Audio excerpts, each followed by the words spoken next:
Good afternoon, everyone. Hope you all had a great weekend. I want to start by addressing the devastation from the tragic flash floods in Texas. Moments ago, the Department of Homeland Security provided an update that 91 innocent souls have now perished. Everyone here at the White House, including the President of the United States, is praying for the victims' families and friends during this unimaginable time. President Trump swiftly signed a major disaster declaration for Kerr County, Texas, to ensure our heroic first responders have every resource they need in the relief and recovery efforts. Secretary of Homeland Security Kristi Noem traveled to Texas over the weekend, and the entire Trump administration is working hand in glove with state and local officials to provide every assistance available. The situation on the ground remains dangerous, and there could be additional public safety threats with potential incoming heavy rain. So we encourage everyone in the area to remain vigilant, listen to all warnings, and respond accordingly. Unfortunately, in the wake of this once-in-a-generation natural disaster, we have seen many falsehoods pushed by Democrats such as Senator Chuck Schumer and some members of the media. Blaming President Trump for these floods is a depraved lie, and it serves no purpose during this time of national mourning. Here are the facts. In the lead up to this tragic natural disaster, the National Weather Service did its job. Despite unprecedented rainfall, the National Weather Service executed timely and precise forecasts and warnings. On July 3rd, the National Weather Service office in Austin, San Antonio, Texas, conducted forecast briefings for emergency management in the morning and issued a flood watch in the early afternoon. Flash flood warnings were also issued on the night of July 3rd and in the early morning of July 4th, giving preliminary lead times of more than 3 hours before flash flooding conditions occurred. And the National Weather Service office in New Braunfels, which delivers forecasts for Austin, San Antonio, and the surrounding areas, had extra staff on duty during the storms, despite claims of the contrary. So to any person who has deliberately lied about these facts surrounding this catastrophic event, you should be deeply ashamed. At this time, the administration's focus will be giving the victims and their communities the support they deserve during these recovery efforts in this tragic time. May God bless the great people of Texas, especially the parents who have lost their children. President Trump loves you. We are praying for you, and he will be traveling to see you later this week. Moving along to some further scheduling announcements. Tonight, President Trump will host the Prime Minister of Israel, Benjamin Netanyahu, for dinner, where they will discuss the positive developments taking place in the Middle East region. Tomorrow, the President will host his 6th cabinet meeting of his 2nd term. Many of you will be invited to cover that. And on Wednesday, the President will host leaders from 5 African nations for lunch in the state dining room. In other news, after the historic signing on the South Lawn of the White House on the 4th of July, President Trump's One Big Beautiful Bill is now the law of the land. Republicans in Congress met the once-in-a-generation moment and codified the Make America Great Again agenda into law. After this monumental achievement, no other president in modern history has worked harder and faster to fulfill their campaign promises than Donald Trump. The One Big Beautiful Bill will get the United States of America firing again on all cylinders. It's safe to say that over the past few weeks, the president has delivered on many, many wins. For the 4th month in a row, jobs numbers beat market expectations with nearly 150,000 good jobs created in the month of June. The American economy has now added nearly 700,000 jobs since January 2025, with American-born workers accounting for all job gains. President Trump drove illegal border crossings to another historic low in the month of June, and Border Patrol once again released 0 illegal aliens into our country. The Supreme Court stopped activist judges from imposing nationwide injunctions and cleared the way for President Trump to carry out his popular and common sense agenda. The University of Pennsylvania agreed to all of the Trump administration's demands and will now keep men out of women's sports. President Trump secured his trade deal with Vietnam, giving the United States total access to their markets. Because of President Trump's unleashing American energy dominance, gas prices are at 4-year lows. And when adjusted for inflation, gas prices are near the lowest levels we've seen in the last 20 years. NATO members agreed to raise defense spending to 5% of GDP, a foreign policy feat long thought impossible until President Trump made it happen. The Operation Midnight Hammer obliterated Iran's nuclear capabilities, taking out this imminent national security threat not just to the United States, but to the entire world. The president secured a ceasefire between Israel and Iran, ending the 12-day war. The president brokered a historic peace agreement between Rwanda and the Democratic Republic of Congo. Pakistan nominated President Trump for the Nobel Peace Prize in recognition of his decisive diplomatic intervention to prevent a nuclear war between India and Pakistan. Blue-collar wage growth has seen its largest increase in nearly 60 years, and President Trump has defeated Joe Biden's inflation crisis with core inflation at the lowest level since March of 2021. And just about all of that has happened in the last 3 weeks, and I know you all know it because you've been very busy here covering it along with us. So with that, I will take your questions today as we kick off another very busy week here at the White House. We'll lead with our new media seat, Brian Glenn, who is, of course, very present in this briefing room. He's put in a lot of hours covering this president, so we're glad you finally have a seat today. Brian, go ahead. It feels great to sit down. Thank you very much. You're welcome. I want to go back to the hurricane. You said that President Trump is scheduled to go to Texas later this week. Can you speculate on what day and what he has plans? Sure. The White House is currently arranging those travel plans. We hope that it will be later this week, likely on Friday, but of course we want to do it at the most appropriate time on the ground for state and local officials. We don't want to interrupt the recovery efforts, but we're planning tentatively for a Friday trip, and when that becomes final, we'll let all of you know, as we always do. And you gave a little bit of reaction earlier, but the National Weather Service, the union, actually publicly stated they had an adequate staff on hand to forecast and predict the storm. You shared your thoughts earlier on how the way the left has really weaponized this to blame the deaths in Texas on Trump. Want to comment on that again? Yeah, I just do think those comments are depraved and despicable, especially when so many Americans are mourning the loss of their children. The National Weather Service, as I said, did its job. Many experts, many meteorologists have said that. Many of you in the media, in all fairness, have said that as well. Unfortunately, not all. And many Democrat elected officials are trying to turn this into a political game, and it is not. This is a national tragedy, and the administration is treating it as such. We know the National Weather Service provided early and consistent warnings. They gave out timely flash flood alerts. There were record-breaking lead times in the lead up to this catastrophe. There is ongoing flood monitoring, and these offices were well staffed. In fact, one of the offices was actually overstaffed. They had more people than they need. So any claim to the contrary is completely false, and it's just sad that people are pushing these lies. Can I just get one more? Sure. Kind of a little bit of breaking news. The Department of Homeland Security is moving to end the TPS status on Honduran and Nicaraguan migrants. Yes. Any plans to adding additional countries that you could be targeting? Just a reaction. Sure. Well, I won't get ahead of the Department of Homeland Security on additional countries, but as you pointed out, they did end temporary protective status for Nicaraguans and Hondurans in this country because TPS, temporary protective status, is temporary by definition. It is not meant to be a permanent path to residency or citizenship here in the United States of America. It was originally granted to Nicaraguans following a natural disaster in 1999. That doesn't sound very temporary to me. And as well as Hondurans in 1999 after the impact of Hurricane Mitch in 1998.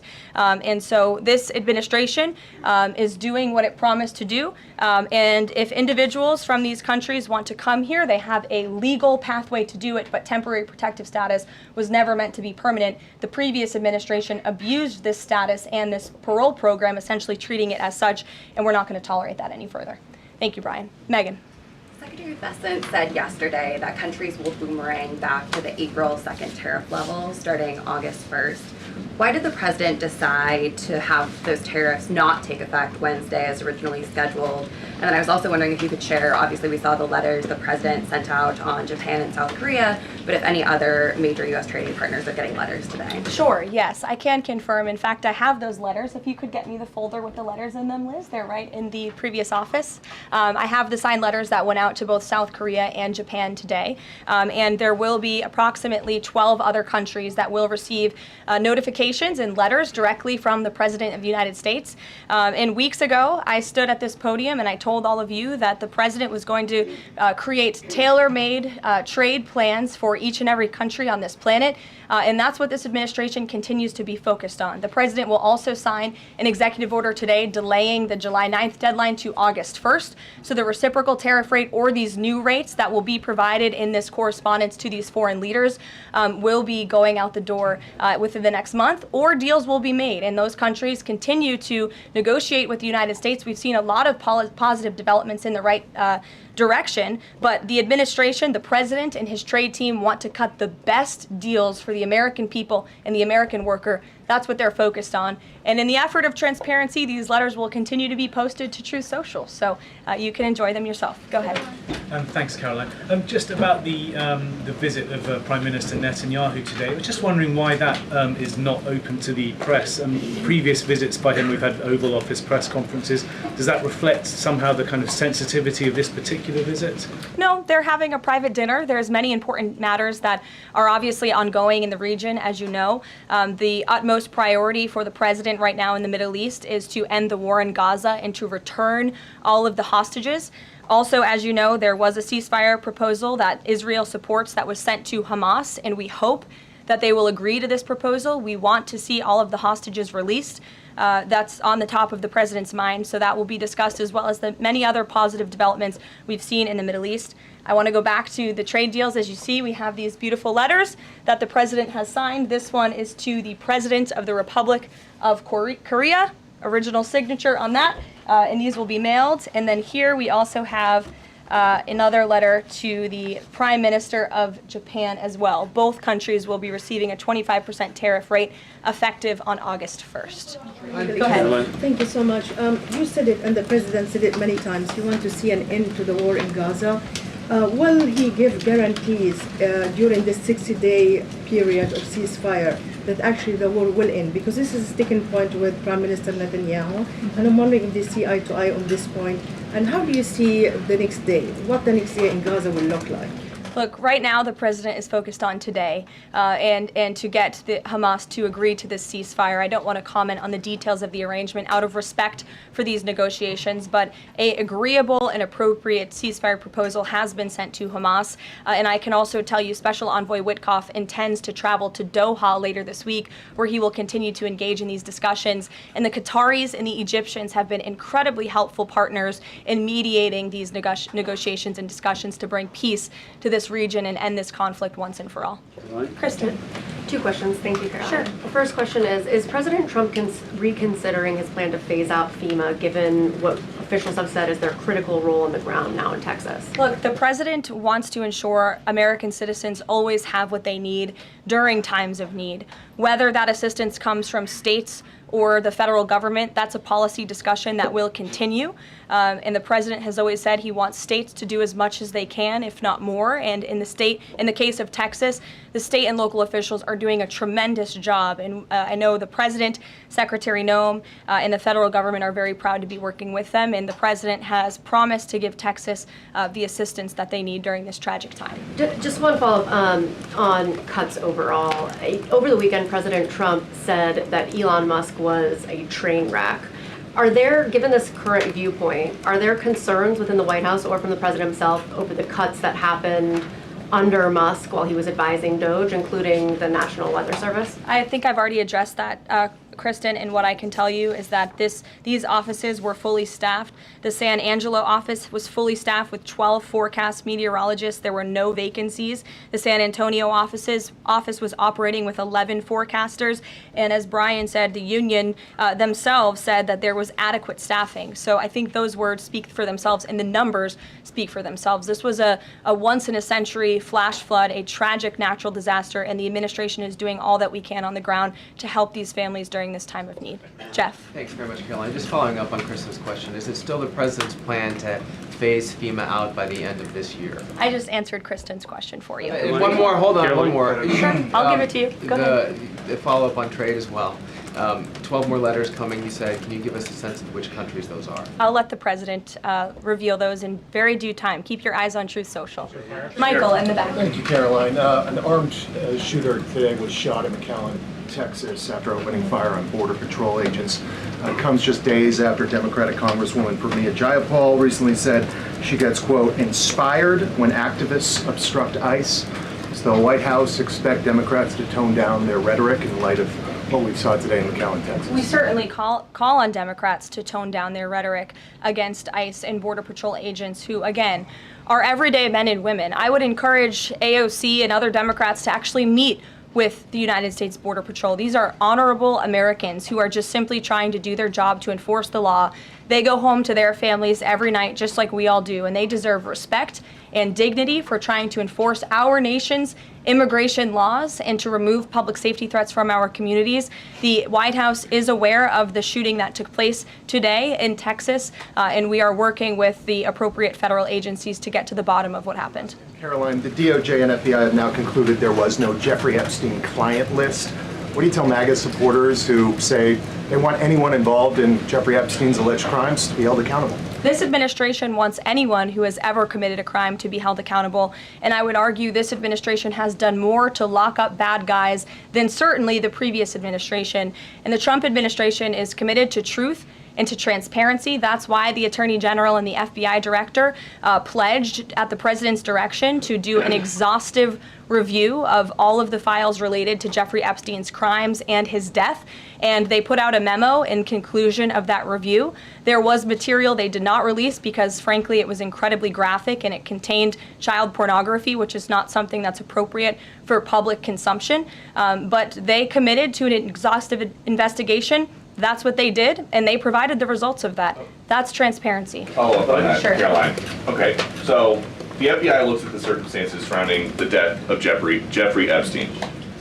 According to the report, this systematic review revealed no incriminating client list. So what happened to the Epstein client list that the Attorney General said she had on her desk? Well, I think if you go back and look at what the Attorney General said in that interview, which was on your network on Fox I've News. got the quote. Go ahead. John Roberts said, DOJ may be releasing the list of Jeffrey Epstein's clients. Will that really happen? And she said, it's sitting on my desk right now to review. Yes, she was What? saying the entirety of all of the paperwork, all of the paper in relation to Jeffrey Epstein's crimes. That's what the Attorney General was referring to, and I'll let her speak for that. But again, when it comes to the FBI and the Department of Justice, they are more than committed to ensuring that bad people are put behind bars. They have an operation going on right now called Summer Heat, which has our murder rate trending in the lowest direction in United States history. Their emphasis on violent crime and locking up violent criminals has led to the arrest of 14,000 violent criminals. That's a 62% increase from the same time period last year. So this Attorney General and the FBI Director are committed to putting bad people behind bars where they belong. They promised an exhaustive review. That's what they did. For any further details, I would refer you to the Department of Justice. Kate. Thanks, Caroline. With Prime Minister Netanyahu visiting the White House today, yesterday the president said that he was working on a more permanent deal with Iran, but several days ago he didn't think one was necessary. What changed? Well, when you asked me about this, or when you all asked me about this several weeks ago, I said the president thought maybe an Iran deal was not necessary, but of course the president is always interested in peace and diplomacy. That remains true, and the administration continues to be in contact, both directly and indirectly, with the Iranians on a deal. And then on tariffs, you're now delaying the deadline from July 9th to August 1st. Is that an acknowledgement that perhaps the administration found it more difficult to negotiate these trade deals, or whatever happened to 90 deals in 90 days? No, it's an acknowledgement that this administration is doing what's best for the American worker, and we want the best deals possible for our workers, for our manufacturing base, for our middle class, and they are doing this deliberately and appropriately on behalf of our country's interests. Josh. A couple more on the tariffs. You said about 12 more letters. There were about 55 or so countries, including the EU as a bloc, that were facing this tariff increase. All of those, to understand you correctly, are now deferred to August 1st, right? Correct. And on the 12, what happens with the remaining, whatever it would be, 40 something? So just 12 today. There will be additional letters in the coming days. So all of them are going to get a letter at some point? Correct. Okay, and can you tell me why he decided to start with South Korea and Japan? Are they annoying him? It's the president's prerogative, and those are the countries he chose. And on the sectoral tariffs, it's our understanding that these continue to be a separate track. We're still waiting on a bunch of those. That's Can you right. give us any timing update on when he's going to move on, for instance, semiconductor tariffs and other things that are still in the hopper? I don't have a timing update, but for where they are in the process, I would defer you to the Department of Commerce. Should we expect deals finally as well? He announced this Vietnam deal. Are you close on any other countries? The president and the administration, yes, we are close. But again, the president wants to ensure these are the best deals possible. And I would add just one more thing on trade and tariffs to wrap it up. Look at the extensive work this president has put into cutting these good deals and doing what's right for the American worker. He is literally looking at the map and looking at every country on the planet and seeing where they are ripping off the American people, seeing where they have hollowed out our industrial base, seeing where our jobs have gone to other countries overseas because of their tariff policies, and he's trying to correct that. So this is decades of bad trade policy that has led to a deficit that is ravaging our country, that is ravaging our middle class, and the president is taking a very deliberate approach to correcting this wrong of many decades, of many past presidents. And so I think he should be commended for the time and the effort that he is putting into this. And the fact that he has announced a framework with China, a trade deal with the United Kingdom, a trade deal with Vietnam, and many others to come in just a matter of 6 months is truly historic, and it's a testament to this president and his trade team who are working around the clock to get this done. Sure, go ahead. Thank you so much, Caroline. Two questions on Iran. What's the permanent deal with Iran looks like for the president, and what issues related to Iran should it cover? And secondly, has the president seen the interview with Iranian president, which he says that the United States president, Mr. Trump, is capable enough to guide the regions toward a peace and a brighter future, and put Israel in its place, or it gets more into conflict? Has the president seen these comments, and what's his reaction to these comments? I'm not sure if he's seen those comments, but certainly I think it's true that the president is the right man for the job to move the direction, this region into the direction of peace and stability for the future. That's what he and his national security team are working on every day, and we've already seen historic achievements in that direction. Follow-up? Go ahead. In the back. Kelly, go ahead. Okay, great. Thank Sure. you. And then in front of you. Okay, a couple questions for you. First, on Y'all need name tags signed. First question on the flooding in Texas. I know there has been some concern about the timing of the alerts, knowing that they did go out, but the warnings coming out in the wee hours, so while many people were likely sleeping. Can you share just details what you know about why those warnings were sent while people were likely sleeping, and then what the administration is doing to ensure that these alerts come out sooner? Well, the alerts imminently were sent out before the flood when people were sleeping because the flood hit in the very early hours of the morning. So people were sleeping in the middle of the night when this flood came. That was an act of God. It's not the administration's fault that the flood hit when it did. But there were early and consistent warnings. And again, the National Weather Service did its job. On July 2nd, there were initial notices of potential weather and flooding risks were issued. On July 3rd, escalating warnings throughout the day with a flood watch issued at 1:18 p.m. And then later at 6:10 p.m. on July 3rd, the Weather Prediction Center warned of excessive rainfall and a high likelihood of flash flooding. At 6:22 p.m. July 3rd, National Weather Center issued a hydraulic warning highlighting considerable flooding risks, including in Caryville County. And then there were the timely flash flood alerts at 11:41 p.m., 1:14 a.m., and then another flash flood emergency warning issued at 4:03 a.m. just before the flood hit. So those were all of the warnings that went out to the affected area and region. Go ahead. One question on education funding Go for ahead. Thank you states and very much. I local appreciate it, districts. Caroline. Two questions for you related to the Prime Minister's visit today. Number one, there's a report circulating that the Gaza Humanitarian Foundation provided a proposal to the White House to build these so-called humanitarian transit areas inside and outside of Gaza. The GHF is insistent it has nothing to do with that proposal. Can you shed any light on whether the White House has received such a proposal, and if so, from whom? I'm unaware if a proposal from the Gaza Humanitarian Foundation was sent to the White House. I haven't seen it, but I can ask our National Security Council. And also a document circulating that the White House is prepared to lift the Foreign Terrorist Organization designation from HTS, the group of President al-Shara in Syria. Can you confirm that that's taking place? Again, I haven't heard that, or I'm not aware of that action taking place. As you know, we did lift particular sanctions on Syria, but we did leave them on for particular terrorist groups. If that has changed, we will, of course, let you know if there's a change in policy, but I'm unaware of one at this time. Sure, go ahead. Me?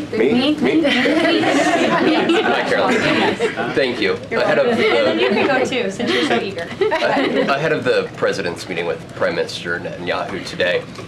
Is there a scenario where Israel has made it clear that they will not bring an end to this war until Hamas is decimated? And the president just 5 months ago suggested a potential takeover of Gaza. Is there a situation where tonight the two men will change their posture, and in the scenario that Hamas turns over the remaining hostages, that the war could come to a permanent end, and that they will seek that under that scenario that they would essentially try to bring this war to a permanent end beyond just that 60-day ceasefire? Again, you're putting a hypothetical situation in the air, so I don't want to comment on that out of respect for these ongoing negotiations and discussions that are taking place. But as for the takeover of Gaza, I don't believe the president ever said that. I think he discussed a rebuilding of Gaza once this war is over. This has become an uninhabitable place for human beings, and the president has a big heart. He wants this to be a prosperous, safe part of the region where people and families can thrive, and there will be a need for a real rebuilding effort when the time comes. But right now we need to end this war, and we need to bring all of the hostages home. The president is adamant about that. The war tonight? Look, again, I will let the president speak for himself later if he decides to comment on the details of the agreement, but out of respect for the discussions, I won't do that from the podium. Go ahead. So Congressman Lawler and Gottheimer have introduced a bill in Congress, the Bunker Buster Act, that would allow the United States to sell B-2 bombers and bunker buster bombs to Israel. Is that something the president would support? Well, I don't know if the president's aware of the Bunker Buster Act, but I will ask him and see what his opinion on that is. I'm not sure. All right, thank you. Caroline. Thank you, Caroline. Building off of the question earlier about the shooter in Texas who targeted ICE, Axios reported today, I believe, that Democrat lawmakers were saying their constituents are calling on them to be more violent when they go to ICE facilities, including, I believe, they want them to shed blood, and that they said that Democrat lawmakers should be willing to get shot themselves. Can you respond to that, and do you have concerns that any of these lawmakers might act on the wishes of their constituents? It's hard to believe anyone with morals in this country or decency would say such a thing. Obviously, the White House condemns that rhetoric, and we condemn violence of any kind. This administration is simply trying to enforce our laws, and we must be a nation of law and order. You cannot simply waltz across our border and live here illegally and expect to stay. We are going to enforce our nation's laws, and the men and women who are doing that are doing so in a respectful way. They are doing so within the confines of the law, and they are just trying to do their jobs. And we condemn any violence or any calls for violence of any kind against any American. Go ahead. Thank you, Caroline. I wanted to ask you if... I was not calling on you, but you can go ahead. It's fine. There's a lot of people in here today. President Trump already saw the letter that the Colombian President Gustavo Petro sent him, apologizing for his comments a few weeks ago, suggesting that there was an involvement from the U.S. government in an alleged coup d'etat in Colombia. And Secretary Rubio recalled the U.S. Chargé d'Affaires in Colombia. Did President Trump saw that letter, and what do you think about the comments from President Petro suggesting that the U.S. has some kind of involvement in a coup? I'm not sure if the president has seen that letter, but I can check with him in the National Security Council. We will get you a response if you follow up with my team. We will find out for you. Caroline? Sure, go ahead. Thank you. Iris, go ahead. Thank you, Caroline. Thank you, Caroline. On two topics. First, I love how excited everyone is on Monday. Yes, Raquel, you can go after. On two topics. First, tariffs. The president announced last night that any countries aligning themselves with the anti-American policies of BRICS That's right. will be charged with an additional 10% tariff. Can you tell us more details on that? What specific policies is the president talking about here? What policies should countries stay away from to avoid being subject to additional tariffs? Sure. Well, the president feels, generally speaking, that BRICS is seeking to undermine the interests of the United States. It's the president's utmost responsibility to put the interests of the United States first. That's how he views his job as president. So he's going to ensure that America is fairly treated on the world stage, and he'll take any action necessary to prevent countries from taking advantage of the United States and our people. Raquel, go ahead. On illegal immigrants, Czar Tom Homan told us this morning that ICE will have to arrest 7,000 illegal immigrants every day for the remainder of this administration to just catch the ones that were let in during the last administration. I'm wondering what the new resources and manpower, of course, given by the Big Beautiful Bill, which of course opens the door for ICE to hire additional 10,000 agents and officers. What's the administration's expectations now for daily arrest numbers going forward in the upcoming months? Sure. I'll let the Secretary of Homeland Security and her department speak on what they're looking for in terms of daily numbers. What I can tell you is I receive the daily reports each morning, and ICE is out there doing the jobs that they swore an oath to do, and they are removing public safety threats from our communities every day, and our country is becoming a safer place because of their efforts. And the One Big Beautiful Bill that is now law will give significant resources to ICE and Border Patrol to continue the tremendous work that they are already doing. And I think every American who wants to live in a safe neighborhood should be grateful for their efforts. Thank you, Karoline, so much. Raquel, and then I can go to you. So much. And then you, Dr. Harper. Thank you, Karoline. It's a follow-up on the BRICS question. So does President Trump believe that the BRICS are getting stronger or trying to isolate the United States? And how close is he monitoring this summit that is taking place in Brazil right now? He's closely monitoring it, which is why he put out a statement himself. He does not perceive these countries as growing stronger. He just perceives them as trying to undermine the United States' interests, and that's not okay with him, no matter how strong or weak a country may be. Go ahead. Yes, go ahead. Yes. As promised, yes, go ahead. Thank you. Does Trump have a vision for post-war Gaza? You mentioned, he's talking about now the ceasefire, but does he support permanent or temporary Israeli presence in the Gaza Strip? Does he continue to see a continued role for the Gaza Humanitarian Foundation to continue to operate in the Gaza Strip? Well, as you know, because we've talked about it before, the president has directed aid to be moved into the region, and that has been taking place. You've actually seen people in the Gaza Strip yelling out, "Thank you, Trump," for the aid and for the meals that they have received, because the previous administration never did that for some reason. But this president, again, wants to see peace and stability in the region. So as I outlined previously, he views this part of the region as having a real chance at being peaceful and prosperous. But again, we need to end this war. We need to get all the hostages home, and Hamas needs to accept this proposal in order to do that. Dr. Harper, go ahead. I'm Dr. Anthony Harper with the Intermountain Christian Youth. Thank you for taking my questions. Given the nature of the Palestinian Authority, with their pay to slay, teaching Jew hatred to children, corrupt leaders, and no elections for 19 years, who does President Trump support to govern Area A and Area B to prevent Hamas from ruling? And what is President Trump's position on Israeli sovereignty? Sure. Well, the president believes Israel, of course, has a right to defend itself. As for the first part of your question, you're getting ahead, Dr. Harper. As I told you, the president wants Hamas to accept this proposal right now. He wants to see peace in this region, and he's committed to doing that. Sean. Hey, Karoline, can you just please walk us through the decision to halt the supply of weapons to Ukraine at a time when Russia is really hitting Ukrainian cities and civilians? Was that the president who decided that, or did the Pentagon do it without his approval? No, neither of those things are true. I'm happy to walk you through it. This was a standard review by the Pentagon of all weapons and all aid and all support that the United States is providing all countries and all regions around the world, not just Ukraine. When the Secretary of Defense took office, he directed the Pentagon to conduct this review to ensure that everything that's going out the door aligns with America's interests. So it's a pause to review to ensure that everything the Pentagon is pushing out there is in the best interest of our military and our men and women in uniform. Fran.